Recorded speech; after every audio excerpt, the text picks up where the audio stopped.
উত্তর দিনাজপুরের গোয়ালপুকুরের এনকাউন্টারের ঘটনায় জল গড়ালো কলকাতা হাইকোর্টে। পুলিশকে গুলি করে পলাতক বন্দী সাজ্জাক আলমের এনকাউন্টার নিয়ে এবার মামলা দায়ের কলকাতা হাইকোর্টে। সোমবার মামলা দায়েরের অনুমতি দিয়েছে হাইকোর্টের প্রধান বিচারপতি টি.এস. শিবগণম এবং বিচারপতি হিরণময় ভট্টাচার্যের ডিভিশন বেঞ্চ। ন্যাশনাল পুলিশ কমিশনের গাইডলাইন অনুযায়ী পুলিশের হাতে যদি বন্দী নিরাপদ না হয়, সেক্ষেত্রে আদালতকে হস্তক্ষেপ করতে হবে। এই যুক্তিতে মামলার আবেদন। মামলা দায়ের করার অনুমতি দেন হাইকোর্টের প্রধান বিচারপতি। জানান, অতিরিক্ত হলফনামা দিয়ে ওই বিষয়ে নির্দিষ্ট বেঞ্চে আবেদন জানানো যাবে। গত 15ই জানুয়ারি ইসলামপুর আদালতে শুনানিতে হাজির করা হয় সাজ্জাক আলমকে।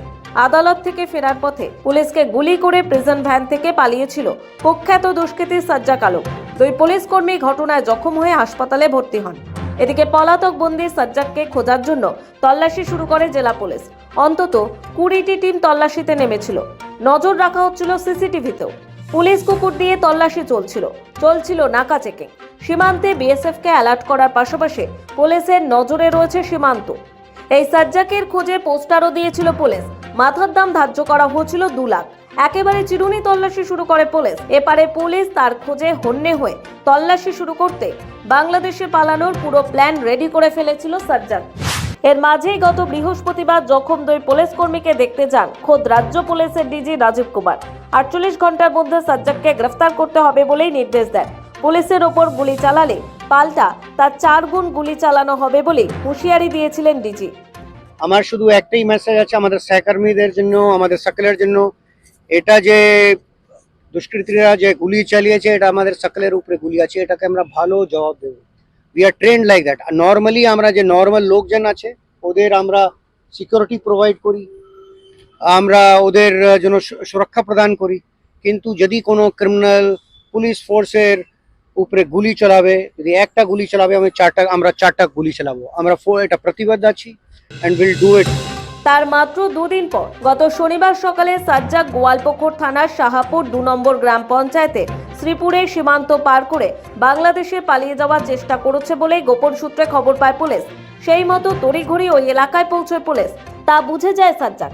কিচকতলা ব্রিজের কাছে পুলিশ তাকে আটকানোর চেষ্টা করে। সাজ্জাক পুলিশকে লক্ষ্য করে গুলি চালায়। পাল্টা আত্মরক্ষায় গুলি চালায় পুলিশ। তাকে উদ্ধার করে হাসপাতালে নিয়ে যাওয়া হয়, তবে সেখানে মৃত্যু হয় সাজ্জাকের। রবিবার সাজ্জাককে অস্ত্র সরবরাহকারী সন্দেহে শেখ হজরতকে গ্রেফতার করে পুলিশ। পুলিশের তরফ থেকে জানা গিয়েছে, শনিবার সীমান্ত পেরিয়ে বাংলাদেশ পালিয়ে যাওয়ার চেষ্টা করছিল সাজ্জাক।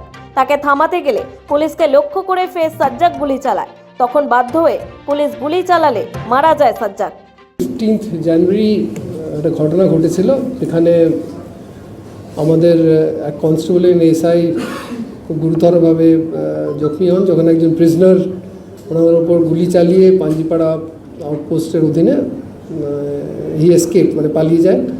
স্পেসিফিক খবর আসে আমাদের, নাইটেও আসে, যে এরা এবারে যখন এত বেশি পুলিশ প্রেশার দেখার পর আর চেষ্টা করবে যে বাংলাদেশ ক্রস করে যাওয়ার জন্য একটা পরিকল্পনার খবর আমাদের কাছে ছিল। এবং যত পয়েন্টস আছে সেই হিসেবে আলাদা আলাদা টিমস সংগঠন করে আমরা উইথ সোর্সেস অ্যান্ড স্পটার্স আমরা চারিদিকটা ঘিরে রাখা হয়। এবং সেই প্রকারে আপনারা জানেন এখন নর্থ বেঙ্গলের প্রচণ্ড কুয়াশা আছে এবং ওয়েদার থাকে।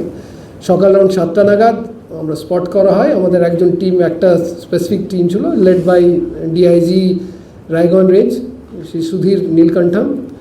ওনারা দেখতে পারেন সাজ্জাক আমাদের আলম যে আছে, যে অ্যাকিউজ, যে 2 গুলি চালিয়ে যে ফেরার হয়েছিল, তাকে দেখা হয়। He was challenge, he was asked to stop, বলা হয়েছিল করার জন্য, কিন্তু সেটা না করে he open fire and try to flee. এবং সেই জন্যে তখন পুলিশ রিটালিয়েটরি ফায়ার করে। ওতে ও ক্রিটিক্যালি ইনজার্ড হয়েছে এবং ইনজার্ড হওয়া অবস্থায় ওকে হাসপাতালে নিয়ে যাওয়া হয়। সেখানে কিন্তু হাসপাতালে কিছুক্ষণ পরে ডাক্তাররা ওকে মৃত ঘোষণা করেছেন। মিনিমাম 3 থেকে 4 রাউন্ড সাজ্জাক ফায়ার করে এবং আমাদের তরফ থেকে রিটালিয়েটরি ফায়ার হয়েছে। অবভিয়াসলি 4টে রাউন্ড ফায়ার হয়, তাহলে ইট হ্যাজ টু বি মানে কন্টিনিউয়াস, মানে আপনি এখন এখানে আছেন, 2 কদম গিয়ে পড়লে exactly that's a live thing that is happening. ওটা এখানে তো যে এখানে এখন চালিয়েছে, 5 সেকেন্ড পরে চালিয়েছে বা 10 second, that's not the question. Question is obviously firing একটাতে স্টপ হয়নি। আগেও প্রথম দিন থেকে এটা ভি ভেরি অ্যালার্ট যে একটা বাংলাদেশ পালিয়ে যাওয়ার একটা প্রয়াস ডেসপারেট প্রয়াস করার এতে আছেন।